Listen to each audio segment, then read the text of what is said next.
सबसे प्राचीनतम कहानियों में से आज हम वो कहानी सुनाएंगे जिसका सृजन पूरे ब्रह्मांड के सृजन से पहले हुआ। तब न देव थे, न असुर,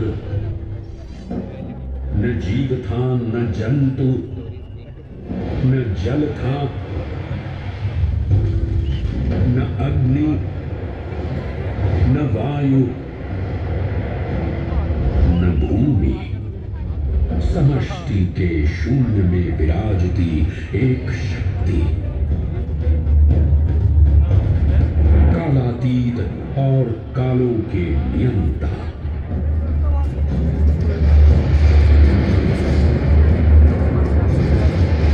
विधाता भी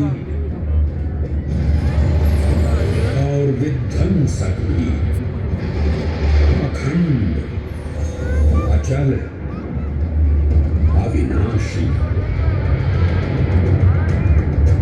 ये कथा है उस महादेव के महाकाल स्वरूप की, जो सृष्टि के आरंभ भी हैं और काल के आगमन भी हैं। वे ही काल के सृजनकर्ता और नियंत्रणकर्ता भी हैं।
निर्विकार होते हुए भी अपनी माया से विराट विश्व का आकार धारण करने वाले महाकाल,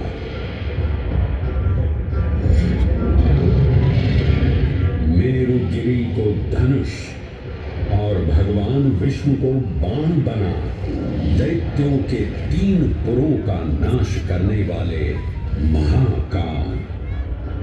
वो महाकाल जो तीनों लोकों में विद्यमान सभी शिवलिंगों में प्रधान है।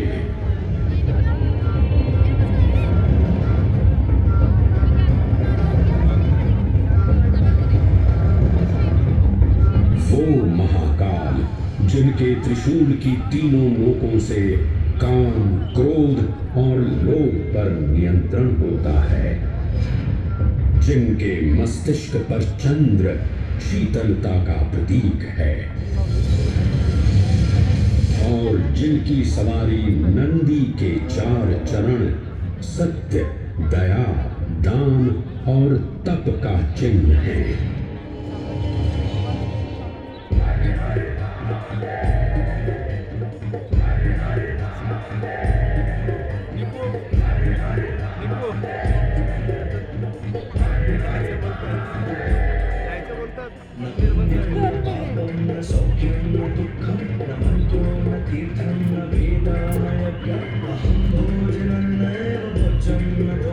चिदानंद रूपं शिवोऽहं शिवोऽहम्।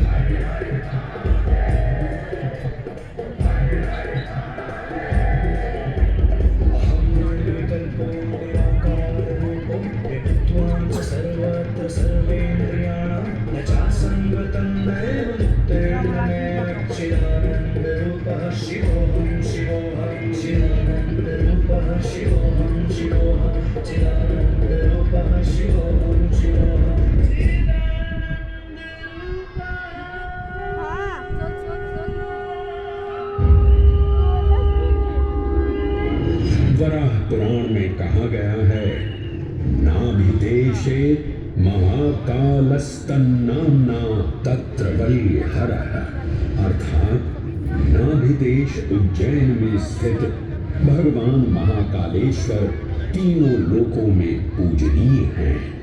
आकाशे तारकां लिंगम पाताले हाटकेश्वरम मृत्युलोके महाकालम सर्वलिंगम नमोस्तुते।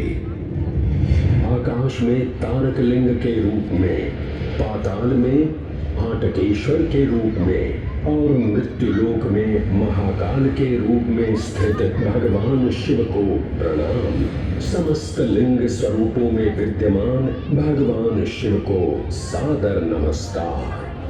नाभिदेश उज्जैन का अटूट बंधन है महाकाल के साथ, जो महाकाल स्तोत्र में उल्लिखित है। उज्जयिन्यां महाकालम महाकालेश्वरम हरम महाकालम महायोगिनम नमामि पार्वती पतिम। तो चलिए मैं आपको कथा सुनाता हूँ किसी महान उज्जैन नगर की। उज्जैन, जिसे संस्कृत साहित्य में अवंतिका, विशाला, कुशस्थली, पद्मावती, कनकशृंगा, स्वर्णशृंगा, प्रतिकल्पा, कुमुदवती और अमरावती के नाम से पुकारा गया। उज्जैन, जो मनुष्य को मोक्ष प्रदान करने वाली 7 नगरियों में से एक है। उज्जैन, जहां 84 महादेव का आशीर्वाद प्राप्त है। उज्जैन, जिस पर सदा ही कृपा रहती है महाकाल की। यहाँ सतत क्षिप्रा नदी की निर्मल धारा बहती है। डमरू के नाद से जीवन को ऊर्जा मिलती है। घंटियों की झंकार मन को आनंदित करती है। और यहाँ का आकाश शिव आशीष स्वरूप है। श्मशान ऊषर क्षेत्र पीठम तू मनमेव च पंचकत्र न लभ्यते महाकाल पुरद्दते। अर्थात यहाँ पर श्मशान, ऊषर यानी अनुपजाऊ भूमि, क्षेत्र अर्थात पवित्र भूमि, पीठ यानी शक्ति स्थान और मन अर्थात आध्यात्मिक शांति का स्थल, पांचों एक ही स्थान पर उपलब्ध हैं। ये संयोग महाकाल की नगरी उज्जैन की महिमा को और गरिमामय बना देता है। उज्जैन के इस अलौकिक स्वरूप से प्रभावित हो महाकवि कालिदास अपने काव्य मेघदूत में लिखते हैं, हे जलधर, यदि महाकाल के मंदिर में समय से पहले तुम पहुंच जाओ तो तब तक वहां ठहर जाना जब तक सूर्य आंख से ओझल न हो जाए। शिव की संध्याकालीन आरती के समय नगाड़े जैसी मधुर ध्वनि करते हुए तुम्हें अपने धीर गंभीर गर्जनों का पूरा फल प्राप्त होगा।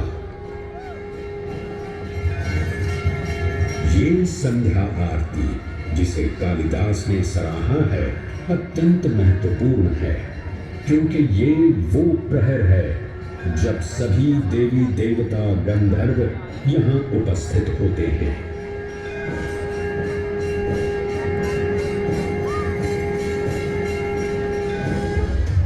उज्जैन की महिमा अद्वितीय है। सतयुग, त्रेता युग, द्वापर युग और कलयुग, हर युग में इसका अप्रतिम महत्व रहा है। इस काल यात्रा में सबसे पहले आपको सतयुग के उस कालखंड में ले चलता हूं जहां देव और दानव एकत्रित हैं समुद्र मंथन करने के लिए। मन की आंखों से कल्पना कीजिए, भगवान विष्णु ने कुर्म का रूप ले मंदरांचल पर्वत को अपनी पीठ पर उठा रखा है। सागर से विकराल लहरें उठ रही हैं, मेघ भयानक गर्जना कर रहे हैं।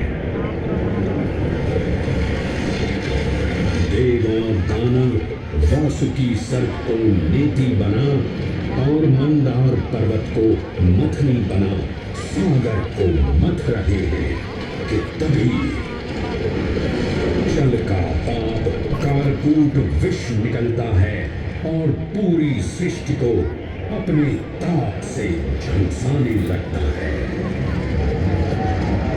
इस भयावह स्थिति में देवताओं और असुरों के बीच हाहाकार मचा दिया। ये कैसा अनर्थ है? लक्ष्य था अमृतत्व का, और अब मृत्यु की विकराल छवि हमारी आंखों के समक्ष मंडरा रही है। इस भयंकर संकट से केवल वही उद्धारकर्ता मुक्ति दिला सकते हैं जो समस्त विश्व के परम संरक्षक हैं। तभी सब महादेव की शरण में जाते हैं और पुकार लगाते हैं, ओम नमो भगवते रुद्राय।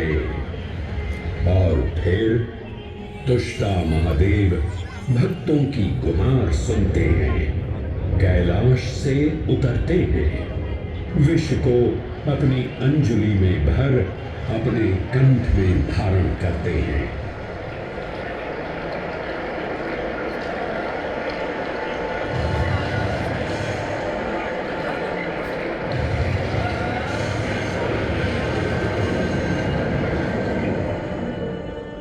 अंततो गत्वा सागर मंथन से अमृत कलश प्रकट होता है। जैसे ही अमृत प्रकट हुआ, दानवों ने इसे केवल अपने आधिपत्य में लेने की आकांक्षा प्रकट की और संघर्ष छिड़ गया। आज यदि हम इस अमृत को प्राप्त कर सकें तो हम देवताओं पर हमेशा के लिए प्रभुत्व स्थापित कर पाएंगे। अमृत अपात्र हाथों में ना जा पाए, क्योंकि ये अपनी शक्ति का असीम दुरुपयोग करेंगे। इस अराजकता के परिणाम स्वरूप अमृत की कुछ बूंदें छलकी और पृथ्वी तक पहुंच गई। 4 स्थलों पर स्पर्श हुआ इन बूंदों का, हरिद्वार, प्रयागराज, नासिक और उज्जैन।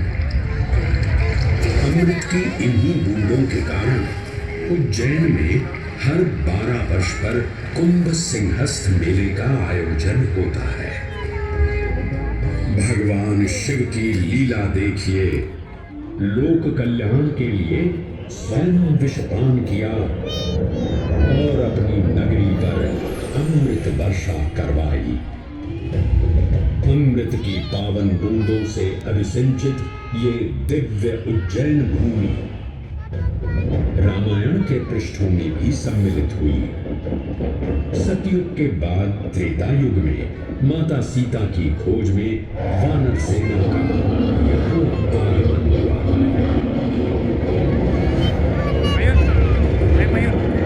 समय की इस यात्रा के माध्यम से अब प्रवेश करते हैं वाल्मीकि रामायण के किष्किंधा कांड में।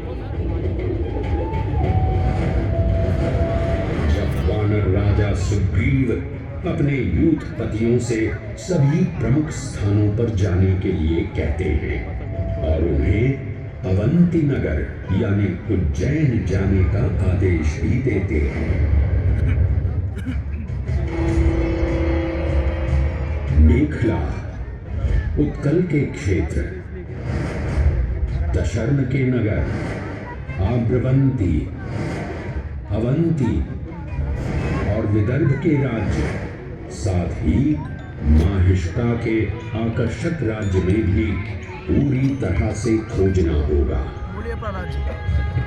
एक युग भगवान विष्णु के राम अवतार से संपृक्त 7 को और लगेगा 7 अगला युग उन्हीं के एक और दिव्य अवतार से समरस होना, ये अद्वितीय संगम केवल उज्जैन में ही संभव था। परंतु एक क्षण ठहरिए और ध्यान से सुनिए। ये हैं महाकाल के 1008 दिव्य नाम। हाँ, मैंने काल चक्र को परिवर्तित कर दिया है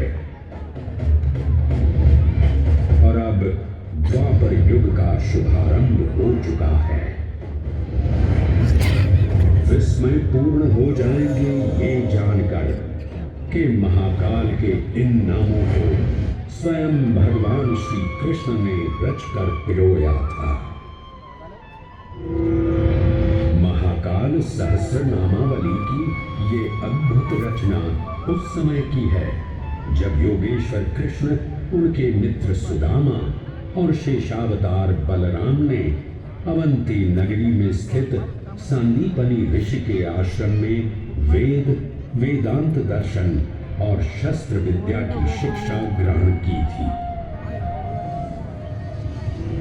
कहते हैं कि भगवान श्री कृष्ण को अवंती ने ऐसा मंत्रमुग्ध कर दिया कि यहाँ 64 दिनों तक रुककर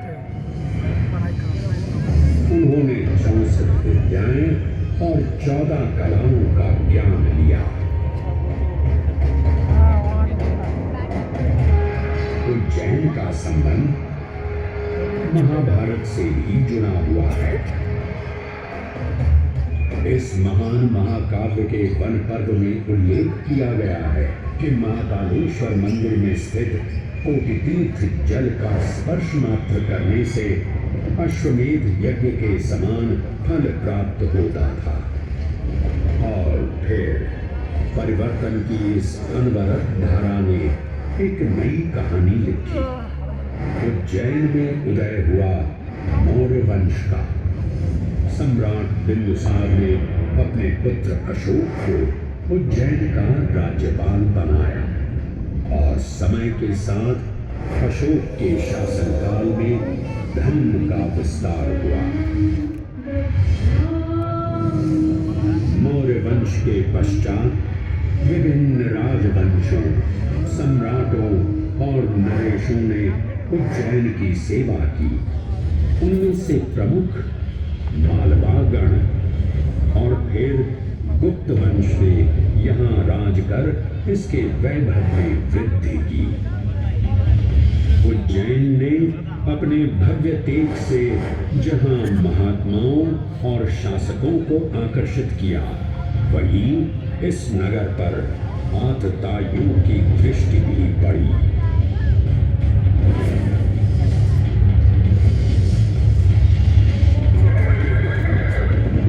शक मध्य एशिया की खानाबदोश जनजाति थी, जिन्होंने उत्तर पश्चिमी और मध्य भारत के कुछ हिस्सों पर आक्रमण कर अपना शासन स्थापित किया। ईसा पूर्व प्रथम शताब्दी में जब भारत शकों के अत्याचार से त्रस्त था, तब उन शकों ने उज्जैन पर भी कब्जा कर लिया और फिर उज्जैन में उदय हुआ एक तेजस्वी योद्धा, महाराज विक्रमादित्य का। एक तरफ शकों का बल तो दूसरी तरफ विक्रमादित्य का अद्वितीय पराक्रम। विक्रमादित्य की तलवार महादेव के तीसरे नेत्र सी चमकी। प्रचंड युद्ध हुआ। महाकाल की कृपा से शूरवीरों ने शकों को परास्त किया और उज्जैन में गणतांत्रिक शासन स्थापित किया।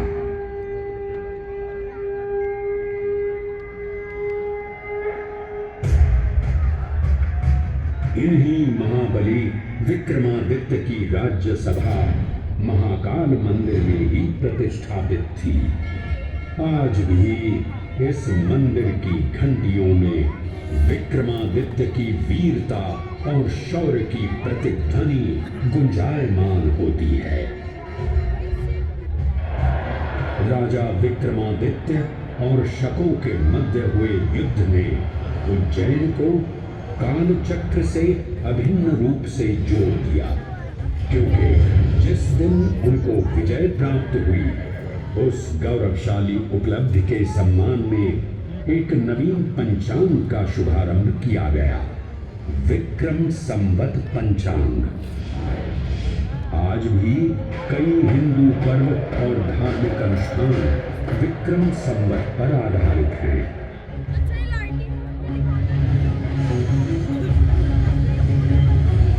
पृथ्वी की भौगोलिक कर्क रेखा इस पावन उज्जैन भूमि से होकर गुजरती है। लगभग 300 वर्ष पूर्व उज्जैन विश्व समय का प्रमुख संदर्भ बिंदु था। यही कारण है कि उज्जैन की वेदशाला में वराहमिहिर, आदित्य दास, ब्रह्मगुप्त, आर्यभट्ट और भास्कराचार्य जैसे महान विद्वान अनुसंधान और अध्ययन में तल्लीन रहते थे। खगोल शास्त्र का केंद्र, महाकालेश्वर का आवास, जगत गुरु कृष्ण की नगरी, विक्रमादित्य का राज। जयति जय उज्जैनी, वैभवशालिनी नगरी उज्जैन।